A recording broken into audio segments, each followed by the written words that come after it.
ಇದು ಬಂದು Milton flaws 4.5 ಲೀಟರ್ದು. ಈ ಫ್ಲಾಸಿನ ಸ್ಪೇರ್ ಪಾರ್ಟ್ಸ್ ಬೇಕಂದರೆ ನಮ್ಮ ಹತ್ರ ಸಿಗುತ್ತೆ. ನಾವು home delivery all over India pack ಮಾಡಿ ಈ ಥರ ಕಳಿಸ್ತೀವಿ. ಇದು ನೋಡಿ, ಈ ಬಾಕ್ಸ್ ನಿಮಗೆ ಕಾಣಿಸ್ತಾ ಇದೆ, ಇದು ನಾವು ಪ್ಯಾಕ್ ಮಾಡಿ ಕಳಿಸ್ತಾ ಇದ್ದೀವಿ. ಇದು ಬಂದು ಅಮೆಝಾನ್ ಕೊರಿಯರಿಂದ ಕಳಿಸ್ತಾ ಇದ್ದೀನಿ, ತಮಿಳ್ನಾಡು ಕಾಂಚನಪುರ. ಇದು ಬಂದು ಅಸ್ಸಾಂ. ನೋಡಿ, ಈ ಥರ ಆಲ್ ಓವರ್ ಇಂಡಿಯಾ ನಮ್ಮದು ಪಾರ್ಸಲ್ ಹೋಗುತ್ತೆ. ಇದು ಬಂದು ಮಹಾರಾಷ್ಟ್ರ. ನಮ್ಮ ಕಡೆ ಮಿಲ್ಟನ್ ಫ್ಲಾಸ್, ಇಲ್ಲಿ ನೋಡಿ ಮಿಲ್ಟನ್ ಫ್ಲಾಸ್ ಕಾಣಿಸ್ತಾ ಇದೆಯಲ್ಲ, ಈ ಫ್ಲಾಸಿನ ಸ್ಪೇರ್ ಪಾರ್ಟ್ಸ್ ಬೇಕಂದರೆ ನಮ್ಮ ಕಡೆ ಸಿಗುತ್ತೆ. ಹೋಮ್ ಡೆಲಿವರಿ ಇರುತ್ತೆ. ವಿಡಿಯೋ ಸ್ಕ್ರೀನ್ ಮೇಲೆ ನಂಬರ್ ಕಾಣಿಸ್ತಾ ಇದೆ, ನಿಮಗೆ ಬೇಕಂದರೆ ಫೋನ್ ಮಾಡ್ಬೋದು. ಕ್ಯಾಶ್ ಆನ್ ಡೆಲಿವರಿ ಮತ್ತು ಪ್ರೀಪೇಡ್ ಎರಡೂ ಆಪ್ಷನ್ ಇರುತ್ತೆ.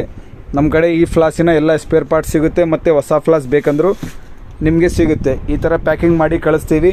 ಮತ್ತು ಬಂಜೂರ್, ಈಗಲ್, ಪಿಕಾಕ್ ಎಲ್ಲ ತರಹದ ಫ್ಲಾಸಿನ ಸ್ಪೇರ್ ಪಾರ್ಟ್ಸ್ ನಮ್ಮ ಹತ್ರ ಸಿಗುತ್ತೆ. ನಿಮಗೆ ಬೇಕಂದರೆ ವಿಡಿಯೋ ಸ್ಕ್ರೀನ್ ಮೇಲೆ ನಂಬರ್ ಇದೆ, ನನಗೆ ಫೋನ್ ಮಾಡಿ ನಾನು ಎಲ್ಲ ಡೀಟೇಲ್ ವಾಟ್ಸಪ್ ಕಳಿಸ್ತೀನಿ.